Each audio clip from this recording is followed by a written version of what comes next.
যখন হযরতে বেলাল রাদিয়াল্লাহু আনহু ইসলাম ধর্ম গ্রহণ করলো, ইসলামকে মানিয়ে নিল, উমাইয়া ডাক দিয়ে বলল, বেলাল রে, আমি যেটা শুনেছি সেটা কি সত্যি? আমি যেটা শুনেছি সেটা কি বাস্তব? হযরত বেলাল রাদিয়াল্লাহু আনহু ডাক দিয়ে বললেন, হ্যাঁ জি হ্যাঁ। বেলালের সাফ সাফ জবাব, আপনি যেটা শুনেছেন সেটা সত্যি, আপনি যেটা শুনেছেন সেটা বাস্তব, এটার মধ্যে কোনো ভুল নাই। আমি ইসলাম ধর্ম মানিয়ে নিছি, আল্লাহকে আল্লাহ বলে জেনেছি, নবী মুহাম্মদুর রাসূলুল্লাহকে শেষ নবী হিসাবে মানিয়ে নিছি। উমাইয়া ডাক দিয়ে বলল, বেলাল রে, আমি তোমাকে বলি, তুমি ইসলাম ধর্ম ছাড়িয়া দাও, আব্দুল্লাহর পুত্র মুহাম্মদের ধর্ম থেকে তুমি ফিরে আসো। যদি তুমি না ফিরে আসো, তোমার উপর বড় নির্যাতন হবে, তোমাকে বিশাল ভয়াবহ অত্যাচার করা হবে। মুসলমান বন্ধু, হযরতে উমাইয়া বেলালকে যখন এমন করে বলল, হযরত বেলাল রাদিয়াল্লাহু আনহু সাফ সাফ উত্তরে জানায় দিলেন, আমার জীবন যাবে যাবে, এরপরে গলা থেকে ঈমানের মালা ছিঁড়ব না। জোরে কোন আল্লাহু আকবার। আল্লাহু আকবার। আরো জোর আওয়াজ দিয়ে বলেন আল্লাহু আকবার। মুসলমান বন্ধু, উমাইয়া ক্ষিপ্ত হইয়া গেল, বেলালকে আবার ডাক দিয়ে বলল, বেলাল রে, শেষবারের মতন বলি, বলো তো দেখি, ঈমান ছাড়বা নাকি রাখবা? মুহাম্মদের ধর্ম গলা থেকে ছিঁড়িয়া ফেলো, আল্লাহর ইসলাম থেকে তুমি সরিয়া যাও। যদি তুমি না সরো, আরো অত্যাচার করা হবে। বেলালের উপর অত্যাচার শুরু হইয়া গেল। হযরত বেলাল রাদিয়াল্লাহু আনহু রক্তাক্ত হইয়া গেছে। হযরতে বেলাল রাদিয়াল্লাহু আনহুকে বিচার মারধর করা হইছে। এ যুবক ভাইরা রে, হযরতে বেলালের মতন ঈমান আনো, হযরতে বেলালের মতন ঈমান বাঁচাও। মুসলমান বন্ধু, উমাইয়া যখন ক্ষিপ্ত হইয়া গেল, বেলালকে আবার ডাক দিয়ে বলল, বেলাল রে, শেষবারের মতন বলি, বলো তো দেখি, ঈমান ছাড়বা নাকি রাখবা? হযরত বেলাল রাদিয়াল্লাহু আনহু ডাক দিয়ে বললেন, না না না, আমার জীবন যাবে যাবে, এরপরও বাতিলের কাছে মাথা নত করব না। জোরে কোন আল্লাহু আকবার। আল্লাহু আকবার। আরো জোর আওয়াজ দিয়ে বলেন আল্লাহু আকবার। আল্লাহু আকবার। মুসলমান বন্ধু, উমাইয়া ক্ষিপ্ত হইয়া গেল, উপস্থিত সবার মধ্যে ঘোষণা দিয়ে দিল, বেলালকে হৃদয়হীন শাস্তি দাও, অমানবিক ভাবে নির্যাতন করো, হয় মুহাম্মদের ধর্ম ছাড়বে, নয়তো মরণকে বাঁচিয়ে দিবে। এই যুবক বন্ধুরা রে, উত্তপ্ত মরুভূমি, রোদের উত্তাপ বাড়তে আছে, রোদের উত্তাপ ঝাঁঝালো ভাব ধারণ করেছে। মুসলমান বন্ধু, এমন উত্তপ্ত মরুভূমির মধ্যে হযরত বেলালকে শুয়ে দেওয়া হইল। হযরত বেলালকে বড় নির্যাতন শুরু করা হইল। হযরত বেলাল রাদিয়াল্লাহু আনহু কোন দিকে নজর না দিয়া, ভিন্ন দিকে নজর না দিয়া এই নির্যাতন গুলো হাসি মুখে সয়ে দিতেছে। মুসলমান বন্ধু, উমাইয়া আবারও ডাক দিয়ে বলতেছে, বেলাল রে, শেষবারের মতন বলি, ঈমান ছাড়বা নাকি রাখবা? হযরত বেলাল রাদিয়াল্লাহু আনহু ডাক দিয়ে বলতেছে, আমার জীবন যাবে যাবে, এরপরেও গলা থেকে ঈমানের মারা ছিড়ব না। জোরে কোন সুবহানাল্লাহ। সুবহানাল্লাহ। দেখছেন, হযরত বেলাল রাদিয়াল্লাহু আনহু এমন একজন ইমানদার মানুষ, এমন একজন ইমানদার মানুষ, শুধুমাত্র নবীজির মহব্বতে, নবীজির ভালোবাসায় শুধু শুনছে মদিনার ভিতরে একজন সুন্দর একটা মানুষ আসছে, খুব বড় বিচক্ষণ একজন মানুষ, এই মানুষটা একটা ধর্মের দাওয়াত দিতেছে, সেই ধর্মটার নাম হচ্ছে ইসলাম ধর্ম। হযরত বেলাল রাদিয়াল্লাহু আনহু ইসলামটাকে মানিয়ে নিয়া এত নির্যাতন সহ্য করেছে।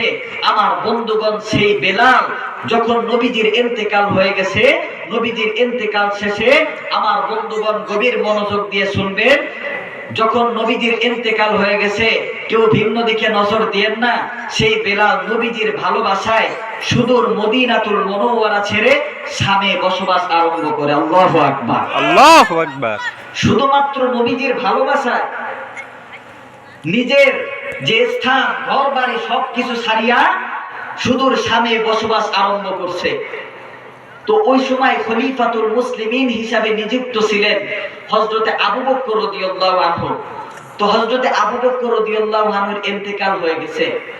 যখন হযরত আবু বকর রাদিয়াল্লাহু আনহুর ইন্তেকাল হয়ে গেছে, এরপর খলিফাতুল মুসলিমিন হিসাবে নিযুক্ত হলেন হযরতে ওমর ইবনুল খাত্তাব। জোরে কোন আল্লাহু আকবার। আল্লাহু আকবার। তো হযরত ওমর ইবনুল খাত্তাব রাদিয়াল্লাহু আনহু যখন খলিফাতুল মুসলিমিন হিসাবে নিযুক্ত হলেন, ওই সময় হযরত বেলাল রাদিয়াল্লাহু আনহু স্বপ্ন দেখতেছেন।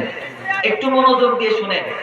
হযরত বেলাল রাদিয়াল্লাহু আনহু স্বপ্ন দেখতেছেন, নবীজিকে নিয়ে স্বপ্ন দেখতেছেন। নবীজি স্বপ্নের ভিতরে এসে বেলালকে ডেকে ডেকে বলতেছে, বেলাল, আমায় কি ভুলে গিয়েছো? অনেক দিন হয় মদিনায় আসো না, অনেক দিন হয় আমার রওজায় আসো না, বেলাল আমায় কি তুমি ভুলে গিয়েছো? যখন এমন ভাবে হযরত বেলাল রাদিয়াল্লাহু আনহু স্বপ্ন দেখলেন, হযরত বেলাল রাদিয়াল্লাহু আনহু স্বপ্ন দেখে লাফ দিয়ে ঘুম থেকে জাগ্রত হয়ে গেছেন। যখন ঘুম থেকে জাগ্রত হয়ে গেছেন লাফ দিয়ে, হযরত বেলাল রাদিয়াল্লাহু আনহু একেবারে অস্থির হয়ে গেছেন। রওনা হলেন মদিনায়, নবীজির শহরে। নবীজির বরকতময় রওজার সামনে গিয়ে দাঁড়ালেন। যখন নবীজির বরকতময় রওজার সামনে গিয়ে দাঁড়ালেন, ওই সময় নবীজি সাল্লাল্লাহু আলাইহি সাল্লাম স্বপ্নের ভিতরে বেলালকে যখন ডেকে ডেকে বললেন, বেলাল তুমি আমাকে দেখতে আসো। হযরত বেলাল রাদিয়াল্লাহু আনহু মদিনায় আসলেন। মদিনায় এসে নবীজির রওজার সামনে এসে দাঁড়ালেন। যখন নবীজির সামনে এসে দাঁড়ালেন, হযরত বেলাল রাদিয়াল্লাহু আনহু অশ্রুসিক্ত হয়ে গেছেন। আল্লাহু আকবার বলেন। আল্লাহু আকবার। নবীজি সাল্লাল্লাহু আলাইহি সাল্লামের স্মৃতিগুলো হযরতে বেলালের স্মরণ হয়ে গেছে। ভিন্ন দিকে নজর দিবেন না, গভীর মনোযোগ দিয়ে শুনবেন। এখন দেখবেন অনেকে অশ্রুসিক্ত হইয়া যাবেন গো। ডান বাম লক্ষ্য করবেন, কেউ যাতে ডিস্টার্ব না দেয়, আলোচনার যাতে কেউ ব্যাঘাত না ঘটায়, ডান বাম লক্ষ্য করবেন। মুসলমান বন্ধু, হযরত বেলাল রাদিয়াল্লাহু আনহু নবীজির রওজার সামনে এসে যখন দাঁড়াইলো, হযরত বেলাল রাদিয়াল্লাহু আনহু অশ্রুসিক্ত হইয়া গেছে। নবীজির কথা স্মরণ হইয়া গেছে। যখন নবীজির কথা স্মরণ হইয়া গেছে, মুসলমান বাবা, হযরত বেলাল রাদিয়াল্লাহু আনহু মদিনায় আসলেন। মদিনার সকল মানুষ বেলালের নিকট আসলেন গো। বেলালকে ডাক দিয়ে বললেন, বেলাল রে, আপনি আজকে আজান দিয়ে দিবেন। এতদিন হয় আপনি মদিনায় আসেন নাই, আজকে আপনি মদিনায় আসেন। আজকে আপনি মসজিদে নববীতে আপনি আজান দিবেন। আপনার আজানের ধ্বনি গোটা মদিনার মানুষ শুনবে। অনেক দিনই যখন নবীজির ইন্তেকাল হইয়া গেছে, আপনি নবীজির মহব্বতে নিজের ঘর বাড়ি ছাড়িয়া শামে বসবাস আরম্ভ করেছেন গো। অনেক দিন হইছে আপনি মদিনায় আসেন। মুসলমান বন্ধু, মদিনার সকল মানুষ বেলালকে ডাক দিয়ে বলল, বেলাল রে, আপনি আজান দিয়ে দিন। আপনার আজানের ধ্বনি গোটা মদিনার মানুষ শুনবে।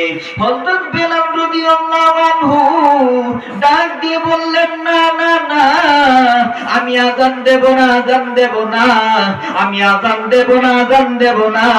যেই মসজিদে নববীতে আমি আজান দিলে আমার নবীজি ইমামতি করতেন, আজকে আমি বেলাল আজান দেব আর আমার নবী ইমামতি করবে না, এটা তো হয় না, হয় না। আমি বেলাল আজান দেব না, আমি বেলাল আমার দ্বারা আজান দিয়ে সব মরবই। এই মুসলমান বন্ধু গভীর মনোযোগ দিয়ে দেন। আবার সকল সাহাবী ডাক দিয়ে বললেন, বেলাল রে, আপনি আজান দিয়ে দেন, আপনার আজানের ধ্বনি মদিনার সকল মানুষ শুনবে। মদিনার মানুষ অস্থির হইয়া আছে আপনার আজান শোনার জন্য। মুসলমান বন্ধু, যুবক ভাইরারি, হযরত বেলালকে যখন মদিনার মানুষ এমন ভাবে বলল, হযরত বেলাল আবার ডাক দিয়ে বললেন, না না না, আমি আজান দেব না, আমার দ্বারা আজান দেয়া সম্ভব নয়। যেই মসজিদে নববীতে আমি বেলাল আজান দিলে আমার নবীজি ইমামতি করত, আজকে আমি বেলাল আজান দেব আর আমার নবীজি ইমামতি করবে না, এটা তো হয় না, হয় না। আবার সকল সাহাবী ডাক দিয়ে বললেন, বেলাল রে, আপনি আজান দিয়ে দিন। হযরত বেলাল রাদিয়াল্লাহু আনহু ডাক দিয়ে বললেন, না রে ভাই, আমি আজান দেব না, আমার দ্বারা আজান দেয়া সম্ভব নয়। আমি মনের মধ্যে নিয়ত করেছি, আমি মনের মধ্যে ইয়াকিন করেছি, আমি মনের ভিতরে নিয়ত এনেছি, আমার নবীজি যদি ইমামতি করে আমি আজান দেব, আমি আজান দিলে আমার নবীজি ইমামতি করবেন। আজকে আমি আজান দেব, আমার নবীজি তো আর নাই, আমার নবীজি তো আর নাই, আমার নবীজি তো আর ইমামতি করবে না। মুসলমান বন্ধু, একেবারে শেষ সময়ে ওমর ইবনুল খাত্তাব রাদিয়াল্লাহু আনহু বেলালকে ডাক দিয়ে বললেন, বেলাল ভাই রে, আপনি আজান দিয়ে দেন, আপনার আজানের ধ্বনি মদিনার মানুষ একটু শুনুন, আপনার আজানের ধ্বনি মদিনার মানুষ একটু শুনুন। হযরত বেলাল রাদিয়াল্লাহু আনহু হযরত ওমর ইবনুল খাত্তাবকে ডাক দিয়ে বললেন, ওমর ভাই গো, ওমর ভাই। হযরত ওমর ইবনুল খাত্তাব রাদিয়াল্লাহু আনহুকে ডাক দিয়ে বললেন, খলিফাতুল মুসলিমিন, আমিরুল মুমিনিন, আমার দ্বারা আজান দেয়া সম্ভব নয়। আমি আজান দিলে আমার নবীজি ইমামতি করত, আজকে আমি আজান দেব, আমার নবীজি ইমামতি করবে না। এই দুঃখ যন্ত্রণা আমার জন্য সওয়া সম্ভব নয়। সর্বশেষ হাসান আর হুসাইন, সর্বশেষ হাসান আর হুসাইন হযরতে বেলালকে ডাক দিয়ে বললেন, বেলাল রে, আপনি আজান দিয়ে দিন।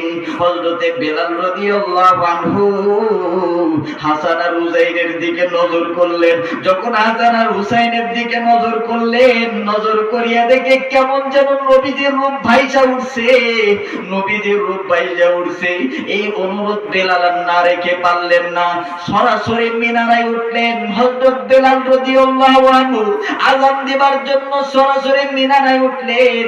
যখন মিনারায় উঠলো, হযরত বেলাল রাদিয়াল্লাহু আনহু কেমন যেন অশ্রুসিক্ত হইয়া গেছে, নবীজির কথা স্মরণ হইয়া গেছে, কেমন যেন হযরত বেলাল রাদিয়াল্লাহু আনহু ফুফায় ফুফায় কাঁদতেছে। আজান দিবার জন্য রেডি হইতেছে, দুইটা হাত যখন উঠাইলো, আল্লাহু আকবার, আল্লাহু আকবার বলার জন্য রেডি হইয়া গেছে। মুসলমান বন্ধু, হযরত বেলাল রাদিয়াল্লাহু আনহু যখন এমন করিয়া মসজিদে নববীর যেখানে আজান দেয় মিনারায় উঠলেন। মিনারায় উঠিয়া যখন আল্লাহু আকবার বলছে, আমার নবীজির কথা স্মরণ হইয়া গেছে। হযরত বেলাল রাদিয়াল্লাহু আনহু কেমন যেন ফুপায় ফুপায় কাঁদতেছে, কেমন যেন বাচ্চা মানুষের মতন কাঁদতেছে। হযরত বেলাল রাদিয়াল্লাহু আনহু বাচ্চা মানুষের মতন ফুপায় ফুপায় কাঁদে, কেমন যেন বাচ্চা হইয়া গেছে। হযরত বেলাল রাদিয়াল্লাহু আনহুর আযানের ধ্বনি মাকামে রওহা পর্যন্ত যাইতো, মাকামে রওহা পর্যন্ত যাইতো। হযরত বেলাল রাদিয়াল্লাহু আনহু মনের মধ্যে দুঃখ নিয়ে আযান শেষ করলেন। হযরতে বেলালের আযান মাকামে রওহা পর্যন্ত যাইতো। বেলালের আযান শুনিয়া মদিনার মানুষ কেমন যেন অস্থির হইয়া গেছে, মদিনার মানুষ কেমন যেন অস্থির হইয়া গেছে, ব্যাকুল হইয়া গেছে, নবীজির কথা স্মরণ হইয়া গেছে। অনেক দিন হয় বেলালের আযান শুনি না, নবীজির ইন্তেকাল হয়ে গেছে, এরপর থেকে বেলালের আযান আর শোনা যায় না। বেলালের আযান শুনিয়া মদিনার মানুষ কেমন যেন ফুবায় ফুবায় কান্দে, বাচ্চা মানুষের মতন কান্দে। মুসলমান বন্ধু, দিলটা নরম করিয়া দেন। দেখেন হযরতে সাহাবা ইকরাম নবীজিকে এতটা ভালোবাসতেন, নবীজির জন্য জীবন দেন, নবীজির জন্য অশ্রুসিক্ত হইয়া যান। বেলালের আজান ধ্বনি শুনিয়া কেমন যেন সবাই অস্থির হইয়া গেছে, ব্যাকুল হইয়া গেছে। যখন জায়গায় লবণ মরিচের ছিটা দিলে যেমন যন্ত্রণা বাইরা যায়, হযরতে বেলালের আজান ধ্বনি শুনিয়া মদিনার মানুষের কেমন যেন নবীজির কথা স্মরণ হইয়া গেছে। নবীজির কথা স্মরণ হওয়া মাত্র কেমন যেন মদিনার সকল মানুষ ঘর থেকে বের হয়ে আসে। বেলালের আজান শুনিয়া সকল সাহাবী, সকল সাহাবায়ে کرام, মদিনার সকল মানুষ ঘর থেকে বের হয়ে আসে। বাচ্চারাও ঘর থেকে বের হয়ে আসে। বাচ্চারা ডাক দিয়ে বলে আম্মু গো, বাচ্চারা ডাক দিয়ে বলে আব্বু গো, আসুন আসো, ওই তো বেলালের আজান শোনা গেছে, এখন বুঝেন নবীজি আসবে। কারণ হইল বেলাল আজান দিলে নবীজি ইমামতি করতেন, ওই তো বেলালের আজান শোনা গেছে, এখন বুঝেন নবীজি আসবে। আসেন না আসেন, আমরা সবাই মসজিদের নববীতে যাই, আমরা নবীজির পিছে নবীজির একটা দায় আমরা নামাজ আদায় করব। কেমন যেন সবাই অস্থির হইয়া গেছে, অশ্রুসিক্ত হইয়া গেছে, নবীজির কথা স্মরণ হইয়া গেছে। যখন আল্লাহু আকবার, আল্লাহু আকবার, আওয়াজের আওয়াজ দিয়ে বলেন আল্লাহু আকবার। আল্লাহু আকবার। আমার বন্ধুগণ, এমন ছিল বিশ্ব নবীর প্রতি বেলালের ভালোবাসা, সাহাবায়ে কেরামের ভালোবাসা। হযরত বেলাল রাদিয়াল্লাহু আনহু নবীজিকে এতটা ভালোবাসতেন, হযরত বেলাল রাদিয়াল্লাহু আনহু বলতেছেন যে এখন তো নবী নাই, এখন আমাদের মধ্যে, আমাদের এইখানে, ওই সময় হযরত বেলাল রাদিয়াল্লাহু আনহু বলতেছে যে আমি বেলাল আজান দেব, আমার নবী যদি ইমামতি করে। আর ওই সময় আমি আজান দিলে আমার নবীজি ইমামতি করতেন। আজকে তো আমাদের মধ্যে, আমাদের মাঝে হযরত বেলাল রাদিয়াল্লাহু আনহু বলতেছেন নবী নাই, আমি বেলাল মসজিদে নববীতে আর কোনোদিন আজান দেব না। আল্লাহু আকবার, আল্লাহু আকবার। এতটা ভালোবাসতেন নবীজিকে। সাহাবায়ে কেরাম নবীজির কথা স্মরণ হইয়া গেছে, হযরতে সাহাবায়ে কেরাম ফুফায় ফুফায় কান্দে বেলালের আওয়াজ শুনি। আল্লাহু আকবার বলেন। আমার বন্ধুগণ, এমন ভাবে নবীজিকে ভালোবাসতে হবে। রাজি আছি না ইনশাআল্লাহ? আজকে আমাদের মধ্যে নবীজি নাই, উম্মতের হক্কানি আলেমগণ আছেন, আওয়াজ দেন ঠিক কিনা?